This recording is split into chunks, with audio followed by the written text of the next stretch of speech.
Foundation वाले पास हुए? Sir बस ये बता दो इंटर में रैंक कैसे आएगी? कौन सी लानी है? 1 सर, नीचे की बात नहीं।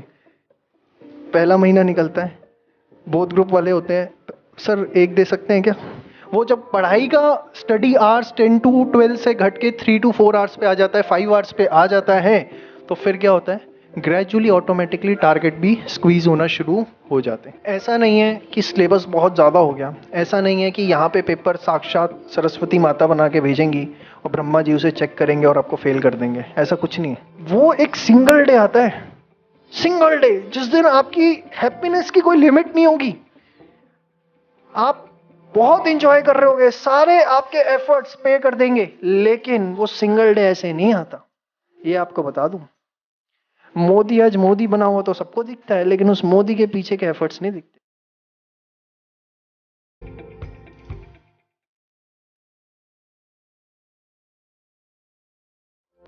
Yes, challenges in CA exams. CA exams I think सब फाउंडेशन तो एटलीस्ट क्लियर कर चुके हैं या फाउंडेशन में होंगे, कुछ बच्चे इंटर में होंगे आप में से। कुछ चीज़ें जितनी चीज़ सोची थी कि ऐसी होनी चाहिए, लेकिन अब पता नहीं क्यों हर दूसरे दिन वो बंदा याद आता है जिसने बोला था सीए कर ले। कहाँ है तू, मिल जरा। नहीं याद आता है ना तो ऐसा क्या होने लग गया है कि वो जो एक मोटिवेशन था, जो एक फैक्टर था जिसकी वजह से we started with this course, day by day day by day day by day, मतलब होता ही है फाउंडेशन के बच्चों को। तो मैं ये कहता हूँ कि डे 1 आते हैं, कहते हैं सर 400 में से 400 लाएंगे। कितने? 400। मैं कोई नहीं लाया, हम लाएंगे ना। अच्छा, मैं उनकी शक्ल देखता हूँ। अगले दिन सर थोड़ा ज़्यादा हो गया था कल, 390 कर लेते हैं। हर दिन आएंगे 10-10 नंबर कम। 2 महीने आते आते सर 200 चलेगा सेम वे फाउंडेशन वाले पास हुए? सर बस ये बता दो इंटर में रैंक कैसे आएगी? अच्छा, कौन सी लानी है? 1 सर, नीचे की बात नहीं। नहीं सर 1 लानी है, इससे नीचे नहीं। अच्छा, शुरू होती है, पहला महीना निकलता है, बोथ ग्रुप वाले होते हैं सर, 1 दे सकते हैं क्या? होता है। कितने बच्चे इंटर के? हाँ, फिर तो समझ रहे होंगे। बोथ ग्रुप शुरू किया होगा, सपने वहीं से शुरू किए होंगे। बोथ ग्रुप 1 महीने बाद एक ग्रुप पे आते हैं। फिर एक ग्रुप में क्या शुरू हुआ? नहीं यार, इसमें तो ना 400 में से कम 300 लेके आने। नहीं, 300 तो कहाँ, इज्जत का सवाल है अब तो यार। ये बोथ ग्रुप से एक ग्रुप पे आ गए, अब तो कम से कम 300 तो लाने पड़ेंगे। नहीं लाने पड़ेंगे। फिर क्या होता है? नहीं यार, कहाँ से 300 है? टैक्स का पेपर, कॉस्टिंग का पेपर है, दिमाग खराब है। आईसीआई का इतना सिलेबस डाल दिया है, इतना थोड़ा ना होता है। एग्जामिशन बहुत है, बहुत है। एग्जामिशन ले आएंगे तो एग्जामिशन कितना? 60 मार्क्स, तो 60 × 4 कितना हो गया? 240। अब 240, हाँ बहुत है, बहुत है। इतना भी इज्जत होती है 240 की? कौन सा रैंक आ जाएगी 300 लाने पे? Convincing factor. फिर क्या होता है? थोड़े दिन बाद, नहीं नहीं नहीं यार, पागल थोड़ी ना दुनिया 200 ही लाती है। क्या करना है एग्जामिशन लाके? हैं उस पर लिखा हुआ, तो ले दे के वो कहाँ पे आ जाता है? टारगेट 200। चाहे फाउंडेशन का बच्चा है, चाहे इंटर का बच्चा है, होता क्या है? With in next 2 months target कहाँ रखा होता है और कहाँ पे आ जाता है? यस और नो? गलत तो नहीं कह रहा कि नाश्ता नहीं मिला घर पे? थोड़ा तेज देखो, आईसीआई की बिल्डिंग बगल में है। जो बोलोगे ना सुनेंगे वो, इसलिए यहाँ सेमिनार रखा है, पता है? बगल में इसलिए रखा, बोले तो सुने तो सही, कम से कम सुनते नहीं हमारी। नहीं तो बोलो थोड़ा सा, उन्हें पता लगना चाहिए यहाँ बैठे हैं सीए के बच्चे। Got it? चलो, चाहे वो फाउंडेशन है, चाहे इंटर, और इवन इन फाइनल ट्रेनिंग शुरू होती है। नहीं हो गया जो फाउंडेशन इंटर में, फाइनल में भी होगा। नहीं, बोथ ग्रुप निकालेंगे चाहे कुछ हो जाए, फाइनल स्टेज है, कम से कम यहाँ तो ऑल इंडिया रैंक आनी चाहिए। उसके बाद नौकरी का सवाल है, इज्जत का सवाल है, रुतबे का सवाल है, पता नहीं क्या क्या चीज़ें दिमाग में आती हैं आखिरी के 6 महीने के अंदर। नहीं यार, 2 से ना 1 पे ही आ जाते हैं। फिर आखिरी के महीने में, फाइनल में तो सबसे ज़्यादा होता है। नहीं फाइनल है यार, अटेम्प्ट छोड़ ही देता हूँ, अगली बार देता हूँ। तो हमें, अब मैं come to the main point with all this discussion, एक वो जो मोटिवेशन है ना, वो जिंदा रहना चाहिए। हर दिन मोटिवेशन से नहाना पड़ेगा, हर दिन मोटिवेशन से नहाना पड़ेगा। और मोटिवेशन से नहाने का मतलब क्या है? सिर्फ वो चीज़ जो आपने डे 1 सेट की थी, कहीं ना कहीं कुछ ना कुछ तो बेंचमार्क आपने अपनी स्टडीज़ का बनाया था। डे 1 जब आप बैठे थे ना, तो आपने कहा था नहीं यार, मैं ये चीज़ सेक्रीफाइस कर दूंगा, वो कर दूंगा, वो कर दूंगा। I will study for 10 to 12 hours in a day. Gradually reduce होते होते वो 3 to 4 आवर्स पे आ जाता है। और वो 10 to 12 आवर्स पे जब आपने 400 में से 390 सेट किए थे, बोथ ग्रुप सेट किए थे, वो जब पढ़ाई का स्टडी आवर्स 10 to 12 से घट के 3 to 4 आवर्स पे आ जाता है, 5 आवर्स पे आ जाता है, तो फिर क्या होता है, ग्रेजुअली ऑटोमेटिकली टारगेट भी स्क्वीज होना शुरू हो जाते हैं। गलत तो नहीं कह रहा मैं? देखो होता क्या, ऐसा नहीं है कि सिलेबस बहुत ज़्यादा हो गया, ऐसा नहीं है कि यहाँ पे पेपर साक्षात सरस्वती माता बना के भेजेंगी और ब्रह्मा जी उसे चेक करेंगे और आपको फेल कर देंगे, ऐसा कुछ नहीं है। यहाँ पर भी वही इंसान पेपर बनाएंगे, वही इंसान चेक करेंगे, वही बुक्स हैं, सब कुछ वही है, सब कुछ वही है जो आपके पास 11th-12th में था। लेकिन फियर फैक्टर एक नई चीज़ यहाँ पे आ गई है। उसका कारण 11th, 12th, 9th, 10th में क्या होता था, रोज़ आप सुबह उठते थे, एक टाइम होता था स्कूल जाना है। वो हो सकता है आप में से काफ़ी बच्चे हों 30%, 40% अटेंडेंस वाले, लेकिन येस मेजॉरिटी ये था 70-80% अटेंडेंस मेंटेन है। कुछ 100% वाले भी होंगे डेफिनेटली, बट येस ये होता था कि हाँ सुबह 7 बजे स्कूल के लिए तैयार होना है, जाना है, 2-2:30 बजे वापस आना है, उसके बाद ट्यूशन क्लासेस हैं, 4 बजे जाना है, 6-8 बजे आना है। येस और नो? हाँ या ना? मतलब इससे होता क्या था, आपका टाइम टेबल मेंटेन रहता था। क्या अब होता क्या था, डबल टीचर मिल गए, एक स्कूल में एक ट्यूशन में। येस और नो? अब पता लगे स्कूल वाले से बच गए तो ट्यूशन वाले ने पकड़ लिया, ट्यूशन वाले से बच गए तो स्कूल वाला। किसी एक ना एक की कंप्लेंट पेरेंट्स पे पहुंच जाती थी। येस और नो? और पेरेंट्स से बचने के लिए किताबें खुल जाती थी। येस और नो? क्या भाई यार कौन इतनी देर लेक्चर सुनेगा, इससे अच्छा तो पढ़ ही ले। है कितनों के साथ होता था ये? चलो मत बताओ। Now coming to the main point, आप लोगों के साथ क्या होता था कि टाइम टेबल बन गया सुबह से लेके शाम तक का, और संडे भी नहीं मिलता था। मैक्सिमम ट्यूशन सेंटर्स में संडे को ही टेस्ट या बैकअप क्लास या XYZ कुछ भी होता ही नहीं होता। हाँ या ना? मतलब 7 days इन अ वीक, और even I will say 365 days में से 360 डेज आप ऑक्यूपाइड हो। आपके पास एक टाइम टेबल है, आपको कहाँ आना है, कहाँ जाना है, कब पढ़ना है, क्या टेस्ट देना है, सब कुछ जो है वो प्री क्लासिफाइड है। येस और नो? CA में आके पहली बात तो स्कूल का डंडा ख़त्म है, कॉलेज नाम की चीज़ यहाँ होती नहीं है। येस और नो? सिर्फ क्या होती है, कोचिंग। क्या होती है, कोचिंग, और वो भी अब ऑनलाइन हो गई, मज़ा आ गया। पढ़ो ना पढ़ो कौन देख रहा है नाउ? यही चीज़ सबसे बड़ी प्रॉब्लम, आपकी फर्स्ट प्रॉब्लम यहाँ पे क्रिएट होती है, जो आपका टाइम टेबल लैग करता है। जब आपका टाइम टेबल लैग करता है ना, वहाँ पर क्या डंडा है कि सुबह 8 बजे अगर स्कूल नहीं पहुँचे ना, 7 बजे निकलना है, 8 बजे स्कूल नहीं पहुँचे तो वो PT वाले टीचर डंडा लेके खड़े होंगे, या कुछ ना कुछ सिस्टम होगा कि फ़ाइन लगेगा, या XYZ कुछ भी हो सकता है, गेट बंद हो सकता है, प्रिंसिपल मिलने आएगी, XYZ। हर स्कूल का अपना सिस्टम होता है नहीं होता? यहाँ तो 7 बजे आँख खुलती है पहली, क्या टाइम हो, फिर दूसरी, अच्छा मम्मी तो नहीं है, पापा तो नहीं है, चल आंखें बंद कर ले थोड़ी देर। होता नहीं होता है? फिर वो उठते उठते उठते वो एकदम छोटा भाई बहन बड़ा भाई मम्मी पापा 2-4 डायलॉग मारेंगे, फिर 9 बजे आंखें खुलेंगी हैं।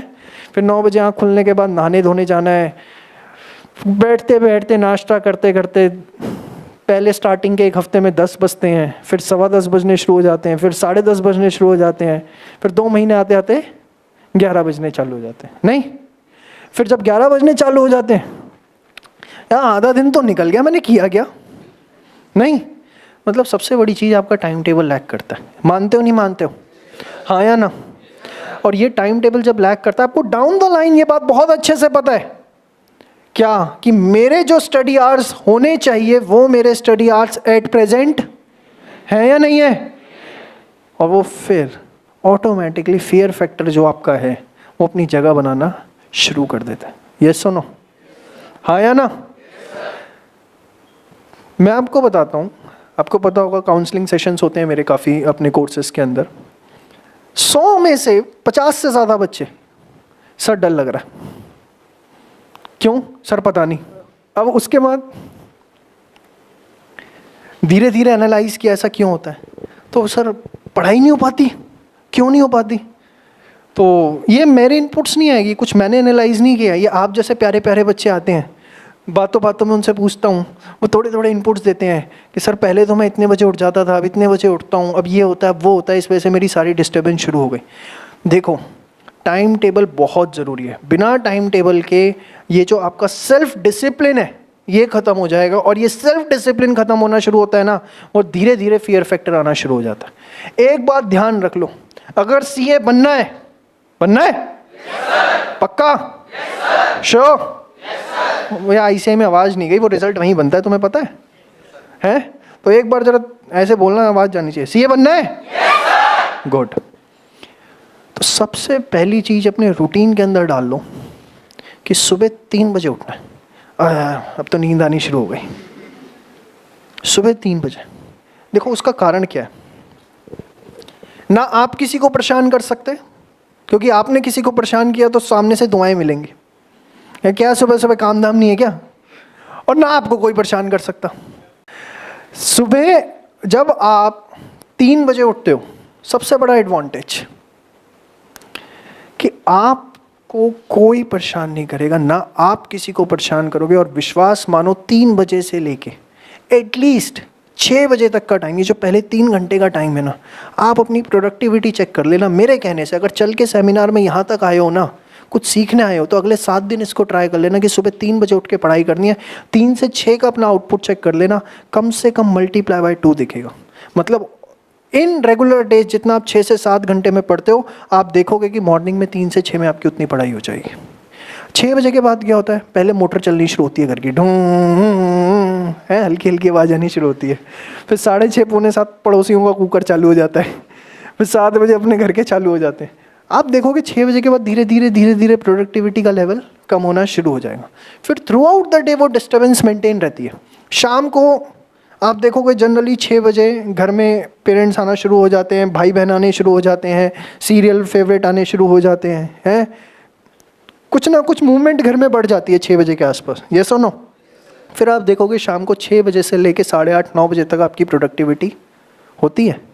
आप कभी चेक कर लेना, आपको लगता होगा आप उस समय बैठ के पढ़ रहे हो, लेकिन आपकी जो कैपेसिटी है ना, आप देखोगे सिर्फ 20 या 30% पे आप ऑपरेट कर रहे हो। आप किताब लेके अभी पहली लाइन पढ़ी, as per section 32 of income tax act depreciation, टन टन, चलो भैया गेट खोल के आइयो, होता है नहीं होता? आप चेक कर लो। सबसे पहली चीज जो आपको निकालनी है ढूंढ करके, वो टाइम स्लॉट जिसमें आप कंसंट्रेशन के साथ पढ़ सको। कुछ बच्चे लाइब्रेरी ढूंढते हैं, अच्छी चीज़ है, जाना चाहिए, बट मैं सच बोलूं, लाइब्रेरी का भी क्या होता है, 100 में से शायद 10 या 15 बच्चे होते हैं जो उसे यूज़ करते हैं। 85 क्या करते हैं? अपना कम्युनिटी बिल्ड करते हैं वहाँ जाके, ग्रुप सर्कल, नहीं लाइब्रेरी ग्रुप। और कितना हो गया? कहाँ से क्लास ले रहा है? बढ़िया पढ़ाता है? डाउट वाउट लेता है नहीं लेता है? टेस्ट होते नहीं होते? यार तुम क्या एंकर बन रहे हो, सीए बनना है? क्या माइक उठा लो, टीचरों के इंटरव्यू ले लो, ज़्यादा बेटर है। फिर आप एक चीज़ समझो, ये लाइब्रेरी होगी तभी पढ़ाई होगी, एक अलग से कमरा होगा तभी पढ़ाई होगी, ऐसा नाम की कोई चीज़ नहीं होती। अगर आपको पढ़ना है ना, तो आप अपने घर का माहौल देख करके, ऑब्जर्व करके वो टाइम निकाल लोगे जब आप पढ़ाई करना चाहते हो। आप समझ गए नहीं समझे? आपको ये चीज़ मेक श्योर कर, देखो एक चीज़ समझो, जब रिजल्ट आता है ना, कोई आपसे ये नहीं पूछता कि क्या किया, पढ़ाई की या मस्ती की, सिर्फ एक चीज़ पूछता है, रिजल्ट क्या आया? रिजल्ट क्या आया? यस और नो? कुछ गलत तो नहीं कह रहा? अब उस दिन जिनके फोन उठ रहे होते हैं, सब समझ में आ जाता है कि इसका रिजल्ट क्या है। अभी सीए फाइनल का रिजल्ट आया, सुबह नहा के निकला, टक टक टक टक टक टक फोन बजे हुए, जिन जिन के बजे हुए समझ गया सारे सीए बन गए। नहीं? यस और नो? देखो वो एक सिंगल डे आता है, सिंगल डे, जिस दिन आपकी हैप्पीनेस की कोई लिमिट नहीं होगी, आप बहुत इंजॉय कर रहे होगे, सारे आपके एफर्ट्स पे कर देंगे, लेकिन वो सिंगल डे ऐसे नहीं आता। ये आपको बता दूं, मोदी आज मोदी बना हुआ तो सबको दिखता है, लेकिन उस मोदी के पीछे के एफर्ट्स नहीं दिखते। Not even only talking about Modi ji, anyone, कोई भी आपको हाइट्स पे आज दिख रहा है, कोई भी व्यक्ति आपको आज हाइट्स पे दिख रहा है, तो आपको दिखता तो है कि वो वहाँ पहुँच गया, लेकिन उसके पीछे के जो साइलेंट एफर्ट्स होते हैं ना, वो किसी को भी नहीं दिखते।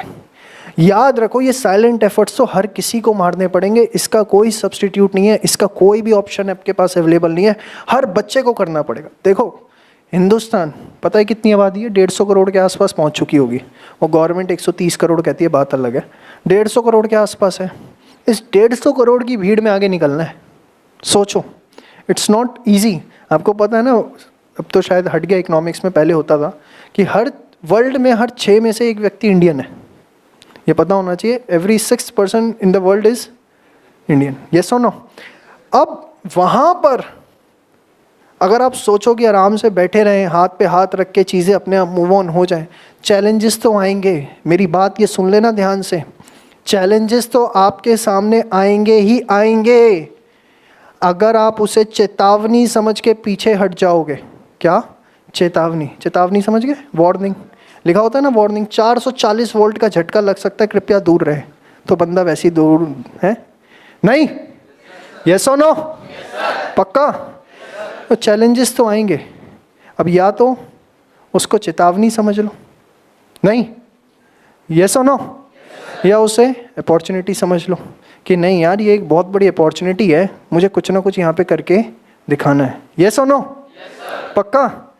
अब सबसे पहली चीज़ मैं बता रहा हूँ आपका, मैं come to the main point. हमारा सबसे बड़ा एक्स फैक्टर, जो हमारा फियर फैक्टर आना शुरू होता है बिग फॉर सीए कोर्स और XYZ एनीथिंग, क्योंकि हम उस चीज़ को टाइम नहीं दे रहे हो। हम उस चीज़ को टाइम, सीए कोर्स में स्पेसिफिकली, क्योंकि आपके पास कोई टाइम टेबल नहीं है, ये आपके लिए सबसे बड़ी प्रॉब्लम क्रिएट करेगा। आपके स्टडी आवर्स रिड्यूस होने शुरू होते हैं, आपकी प्रॉब्लम क्रिएट होनी शुरू होती है। और सबसे पहला फोकस डालना है अपने स्टडी आवर्स के ऊपर, और मैं आपको आज उसके लिए बता रहा हूँ।